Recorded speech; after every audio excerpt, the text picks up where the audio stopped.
Hello everyone. So today we'll be talking about UPSC history optional paper 1. This is topic 3, that is IVC, Indus Valley Civilization, and this is the second part. First part जो हमने किया था, in that particular portion we have talked about the origin theories, different origin theories. Second part है ये, अब यहाँ पे what we have to do is, and in this scenario what we have to do is we have to solve some PYQs. You already know, since you have taken history optional, so you already know that history optional is a static kind of a subject, more static than dynamic, or maximum portion is static only. So once you solve these previous year questions, you get a fair idea that what are the areas from where you have to, like on which particular areas you have to focus more, which particular areas you have to focus less. So if you see these four questions, which I have written down here, appraisal of town planning and decline, civilized, was India civilized before the advent of Aryans? And again, features, account for decline, then elements of urban civilization, decline. So in three out of these four questions, you can see the decline part is there. So if you just make a particular chart, make a particular notes regarding reasons for decline, because there is no consensus as such. Although there is one major theory which has a hold over others, but there is no major consensus. Similarly, बहुत लोग क्या करेंगे, what many people will do is they will make different notes for all these questions. You don't need to do it. You just need to have a proper introduction. Then the second part will be elements of urban civilization. If you're doing that, elements of urban civilization, see, there will be three parts of this question. There are four questions, but if I want to divide it, then you can incorporate all the points which you'll be writing in these three headings. First, introduction. It should be very proper. You're not writing an answer for GS paper 1 means, right? You're writing an answer for history optional. दिखना चाहिए कि आप you are like you have a certain depth in history optional. So proper introduction, elements of urban civilization, and third part would be decline. Reasons for decline of IVC. So these three areas and these three headings will be needed. So how to make a proper introduction? So let's do it, and then you have enough points. After I have done these questions and I've told you what to do, you will be able to write anything or everything related to these questions. That's a guarantee from my side. So let's talk about the answer and standard outline. So you need to have a proper introduction. We all have heard about this. Even the people who don't have history option, they know drainage system, greenery, streets, town hall, and all that. But how to frame it? So in proper introduction portion, you can talk about that, the elaborate social structure, standard of living, granaries, numerous seals, uniform script, and regulated weights and measures in a wide area indicate the existence of highly developed elements of urban civilization in Harappan culture. You can note it down also because you are not God. You may feel like I will hear it 2-3 times and I will be able to remember it. No. So what I just said is you just make a proper introduction, and this introduction you can use it anywhere and everywhere in Harappan or IVC kind of questions. Even in GS means question you can write it. So what I said, the elaborate social structure, standard of living, granaries, numerous seals, uniform script, and regulated weights and measures in a wide area indicate the existence of highly developed elements of urban civilization in Harappan culture. So now, this introduction will work well for all these four questions. Even less second question, it is asking was India civilized before the advent of Aryan. So you can write the same thing. And in the last part, you can say that all these things indicate like what we have talked about. We have talked about standard of living, greenery, seals, uniform script, regulated weights and measures, and we'll talk about them later on as well. So you can say that all these things indicate that India had a civilization even before the advent of Aryans. And since we had an urban civilization, so it would be wise and apt to say that India was indeed civilized before the advent of the Aryans. So this way you can have an introduction, and then you can have all the points. What are the elements of? Then here they are talking about the extent and striking features of the earlier civilization. So the elements of urban civilization which we'll talk about that will work well here. Hope you're understanding what we're trying to discuss. There is nothing different in these four questions. And then how you can say the Indus Valley Civilization, right? Let me see whether it is getting recorded or not yet. So there is a radiocarbon dating method. There are various methods. Upinder Singh Mann's ancient history book, you can refer to it. It's awesome. So according to radiocarbon dating, early Harappan phase, that was 2600 to 1900 BC. Again, this you can write in the introduction portion only. That via radiocarbon dating, there are different mechanisms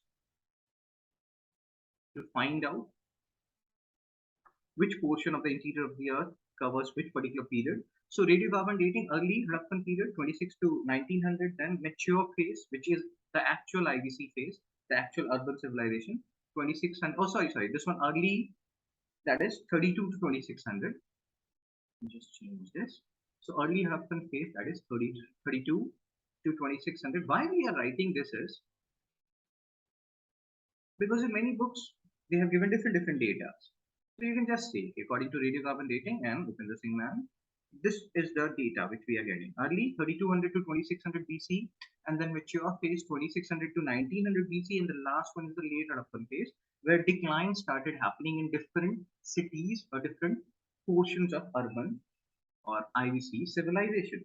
So that period is varying. It's not like the urban or the decline is happening at the same time at all the places. So 1900 to 1300 BC, and according to radiocarbon dating, it's not like our words don't have any meaning here. You have to just refer to the sources, what different sources are saying. Okay, so this was about the introduction portion. Then the second part we just discussed, the elements of urban civilization, and give proper heading. Like you're writing elements of urban civilization, don't write 1 2, put it like this and then write 1 2 3 4, whatever you think are the elements of urban civilization. So here you can talk about town planning, drainage system, citadel, public structure, naval dockyard, art and architecture, trade and commerce. Trade and commerce is a very important portion and a very discarded portion also. Like I have very rarely seen, I'm a UPSC mentor now, and I have very rarely seen people talking about trade and commerce. But yes, do believe me, questions on IVC, the history optional questions, they do come on trade and commerce. And when we talk about the trade and commerce of IVC, people are generally like Mesopotamia, that's it. No, external trade is one component, man, but there is internal trade also which is going on with the contemporary Chalcolithic culture. So you have to talk about both these areas. So that is also one important part. And all these are elements of urban civilization only. So these are the points which you have to keep in mind. These are the points which will make your answer different. Then factories and workshop, Harappan script and writing, which has not yet been deciphered. So let's go one by one. Because what will happen, let's say, these are elements of urban civilization of Harappan culture. And if you go back and see the questions again, PYQs, previous year questions, are the most important source. Otherwise, आप history पढ़ना शुरू करेंगे, पूरी जिंदगी बीत जाएगी. And history will not, like, you won't be able to complete your history. So PYQs, focus on PYQs. So we are talking about this one, elements of urban civilization. But believe me, when you're writing this elements of urban civilization, you are also covering this portion, striking features of earlier civilization. You're also covering appraisal of town planning. So that's how this, once you're writing all these points, all these four answers fodder you have ready with you. Hope I'm making sense. So yes, but again here, what I've written in the slides, I cannot write each and every point in the slide. I've just given you the points. But if you just write these points, again, that will be like a GS means paper one answer. You won't get good marks. You have to explain these points by giving some data. So let's say the first point of elements of urban civilization is town planning. Then you have to talk about that there were grids, there were roads which are cutting each other at 90 degrees. Then because of this gridding system and all those things, there were cities were divided into several rectangular blocks. Now, don't laugh at my notes, but I will show you something. Like see here, key features of IVC, these kind of questions are asked in even GS means. Stand is that agriculture portion, this is not a part of the urban civilization, so you ignore it. Domestication of animals, you ignore it, and the other points you can write it down in your answer. So this is one thing which I wanted to show you. You should make notes in A4 sheets. That way it will be easier for you to segregate. Then the Citadel concept, if possible, make a map. And don't laugh at my diagram. We all have our flaws. So make a map like this. Show Lothal, show all these sites if possible. Because generally what happens now, we are so accustomed now. We have heard it so many times. Diagrams banana hai. We have to make diagrams. Kahin bhi banane lagte hain. But in IVC questions, you have a very good chance to make diagrams. Like here, Harappan settlement. So there was a lower town, there was an upper town, which was known as Citadel. And then this was the structure, like the roads were there, which were at 90 degrees, and houses were built like this. There was a space between this north and south, 30 feet and all those. Then there was an open ground. So maybe according to many historians, this reflected hierarchical structure. Maybe the people who belong to the lower strata, and I'm saying maybe. Why? Because we have not yet deciphered Harappan script Saranam. So maybe the people who belong to the lowest strata, they were living in the lower town, and the people who were belonging to upper strata, they were living in the upper town. If you want to get a good idea about how this settlement would have looked like, so in Rajasthan, you have these port cities where you have these citadels, which are at a higher platform, and the towns are at a lower platform. So you can compare it with them. So citadel and the lower town. So that was one of the elements. So let's focus on one. So they were so like these guys were, and it's fascinating when you read about the IVC civilization, when you read about the pyramids of Egypt and all those, so you realize how technically advanced they were. So they were drains which were collecting what means rainwater. Even right now we talk about rainwater harvesting, and at that time these guys they had drains which collected rainwater, and these drains they were separated from the sewage water and the west which was there. So they were so advanced. So their drainage system was so advanced that they had drains for collecting rainwater, and these drains were separated from the sewage tubes and pipes. Then the third part, citadel. We have just seen the concept of citadel, upper town and lower town, and you will not say it indicates that the people of higher strata were living in citadel and the lower strata were living in lower town. You will say according to some historians, because again, our words have no value. We have to refer to the sources. So citadel, Harappa, Mohenjo-daro, Kalibangan, they have their own citadel built on a high podium of mud brick. Now, again, one thing which you have to do is you have to make your own map. Like see here. And most of the people what to do now when they make maps, they write the name here only, like 11, 12, whatever they do. Like this 11 is this is Kalibangan. This was asked in 2015 also, 2016 also, and recently also. So what I'm trying to tell you is write the names of the sites on the back page. That way it will be easier for you to remember, means revise the map. Otherwise, what happens is यहाँ पे नाम लिख दोगे ना, then you're seeing the names. So how are you revising stuff, man? If you want to practice it again, how will you practice it again? It doesn't make any sense, right? So you can do like this. Then you can write some points here related to the site, like this one. Pardon the handwriting. Hanumangarh district, Rajasthan. It shows pre-Harappan phase also. Harappan phase also. There are fire altars, earliest attested flow field. So again, when you're making maps for Harappa sites, then the second will be the Harappan sites, which will be many, and then the last will be the late Harappan sites. You can add more. I have added less. I added the sources also, but yes, this is the way by which like this you should follow when you're making your maps. So we're talking about the citadel, and all the citadels were uniform in structure. Harappa, Mohenjo-daro, and Kalibangan all have their own structure. This is also a map you can refer to. Then below the citadel, we had a lower town containing brick houses which were inhabited by common people. It was the general belief. Then the fourth point we're talking about the public structure part. And add these points as you're going on, as you're listening to the video, pause the video and make your own notes. So in public structure, we had great bath at Mohenjo-daro, right? Then you have granaries. So great bath at Mohenjo-daro, it was again the technology was very advanced, and some people say that it is one of the earliest example of waterproofing because they used bitumen, and because of this leakage was not there. So thick layer of bitumen was laid along the sides of the tank, making this one of the earliest example of waterproofing in the world. So once you're done with this lecture, go and read something about Great Bhat at Mohenjo-daro. As in here, not everything is for like exam purpose. This will incite your interest and it will make you audience here. Thoda interest aana chahiye when you have your option, because you'll be reading your optional a lot. Then the second thing is greenery. So largest building in Mohenjo-daro is a greenery which is like 150 feet long and 50 feet wide. But in Harappa, when you talk about Harappa, there are almost 6 greeneries which are there in Harappa. Not as big as they are there in Mohenjo-daro, but yes, in Harappa we have 6 greeneries, almost 6 greeneries now. So this map also, please make map, man. You know how important map is, how important those questions are, and how easily you can get marks there. Okay, so we have talked about the public structure, 2 major public structure. We talked about Great Part and greenery. So you can again make some points there. The Naval Dockyard, very famous, Lothal, and you should know Lothal. You should be able to locate Lothal on map. So most of the people, you know Lothal. Lothal is here. Right. So it had provisions. They had Lothal. What happens? The sea level will rise and fall based upon your monsoon season, winter season. But Lothal and that dockyard, they maintained a regular level of water by various means, because again they were so technically advanced that they maintained the regular level of water, irrespective of which season it was, irrespective of how the sea level was rising or falling. So this naval dockyard you can talk about. Then art and architecture. So in art and architecture you can talk about, again here you can make, when you're writing ANA, I'm just writing ANA, make your answer a little bit fancy. Again you have to write more in lesser words. So time is a constraint. When I was giving it, so at that time I was not able to complete my paper in both the mains which I gave in history optional. So please take care of the time. Art and architecture, you can talk about here impressive dockyards, granaries, great baths, warehouses. Then you can talk about second part is the massive walls. There are so many massive walls in the cities, which many people believe they protected Harappans from floods. So that's why they built those massive walls in art and architecture. Then you can talk about sculpture, dancing girl. So you have dancing girl, you have steatite bull, all these things you can see. You can see such like terracotta stone and terracotta figurines. So all these things are there. All these are part of art and architecture again. People write, when I've checked the answers, people talk about town planning, drainage system, Citadel, Naval Dockyard also, but art and architecture, trade and commerce, they are generally ignored. Please don't ignore it, write it. And these are the points which will fetch you more marks. एक marks भी extra मिलता है and that will matter a lot. Then pottery, red clay pottery, and I've talked about pottery in detail in IT topic 2, so you can watch that lecture as well. So red clay pots and jars are painted with various designs and colors. So you can talk about this in art and architecture and you can make figures like that. Trade and commerce, the important part, very, very important part.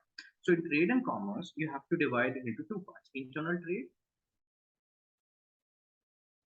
And the second part is external trade. And let me show you. Internal trade you have to talk about. So again, at that time, there was no coins as such. The earliest evidence of coin you'll be getting it is around, I think, 6th century BC. The second urbanization happened. Then you're seeing the earliest evidence of coins. So the whole internal trade was based on barter. We can talk about that. Then this is the first part of trade and commerce. And please, sir and ma'am, pay attention here. The trade and commerce part is actually very important because इस पे separately questions भी आते हैं. And most of the people they talk about कि यहाँ से जाते थे, इधर इराक जाते थे, Mesopotamia, they used to call us Meluha. अरे ठीक है, everybody knows that. Focus on the internal portion also. Then what used to happen? See, Harappa, you can see it's so inland. But Harappa maybe na, you have seen and we have found evidences of marine catfish. Now you will be like, sir, fish तो कहीं मिल जाएगा, river होगा, वहां से मिल गया. अरे गधे, यहाँ marine है, marine means जो sea में मिलते हैं catfish, वो यहाँ मिला है.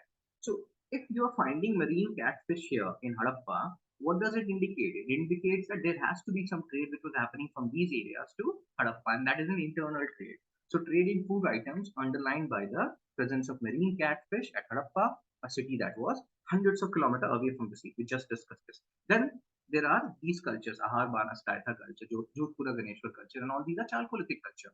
Harappans were also trading with these guys. So there was internal trade which was happening. So you have to focus on this internal trade portion, that is also very important.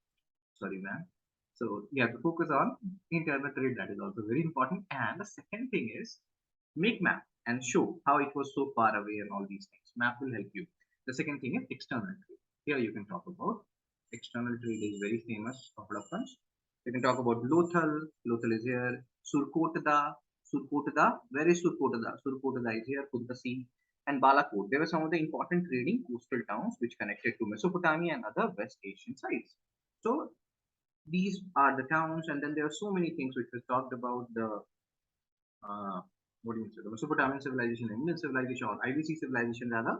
And we have talked about it when we're talking about the origin also. How some people even say these are the guys, Mesopotamian guys, they came here and Sumerian civilization was there and they came and they spreaded the IVC thing and we discarded it. So you read more about it, and if possible, I will discuss more about it in the other parts. This IVC portion is actually very long, and the more parts I'm making on a particular topic in optional, you have to understand that that is more important. More questions are asked from there. Okay, so this is one aspect. So this part, trade and commerce part, hope you understood it. Then the other part is factories and workshops. So there was bead making, there was seal making, there was stone weights, all these things they found at several places. So these guys were like, seriously, I'm very impressed with them. If I had a chance to time travel, I will go to IVC and I would want to talk to them. And even you can watch a series called Bharat Ek Coach, which is there on YouTube. So that also shows something about IVC, much better than the Mohenjo-daro movie. Then the last part is Harappan script and writing. So it has not yet been deciphered. We need another James Prinsep. James Prinsep deciphered Brahmi. But we are not getting another James Prinsep who can decipher Harappan civilization. Maybe you people will. So it has not yet been deciphered. The number of signs when we talk about Harappan script and writing, it is around 400 to 600. But what happens is that there are only 40 to 60 basic signs. Basic sign means, let's try to understand it. In English alphabet, there are 26 basic alphabets, right? And from there you have so many different words and all those. Infinite number of words rather. But same thing here. 40 to 60 basic signs are there, and from there they have created 400 to 600 more signs. So, and the rest, these are basically the variants. And the script is mostly written from right to left. So all these scripts, the Harappan script, it is written from right to left. And there is a signboard in Dholavira which indicates, according to historians, that these guys were very much literate. It indicates a high level of urban literacy and civic use of writing. So all these are elements of urban civilization of Harappan culture. And you can see how many points we have done, almost 9 points. And why I've given you 9 points, believe me, you won't be able to remember all these 9 points in exam, but now you have enough fodder to write about anything related to urban civilization or Harappan culture. You can define it in a proper manner, and from the questions which you can see, and there's so many other questions which I have not even touched, which are very similar to these questions, you know how important this particular area is. So in the first part, we have talked about the origin. In the second part, we have talked about these town planning things. Now, in these questions, the questions are still not complete. For 3 out of 4, talk about decline. The decline part is actually a very big part, so we'll do it in part 3. In the next part, I will talk about the decline theory. What historians, maximum historians are saying. You have to make a chart of it. And you will see again, so many questions are asked on decline. Revise all these parts which I'm making, revise it again and again. Your history optional portion will be done. And I have a limited amount of time because I'm working, but I will try to cover, I try to make as many videos as possible in my free time. Hitachi, so take care. In the next part, we'll talk about the decline portion, and then we'll talk about some more PYQs, history optional PYQs. And then once we have covered IVC, we'll move on to the other part. Take care, be blessed. Bye bye, bye bye, bye bye.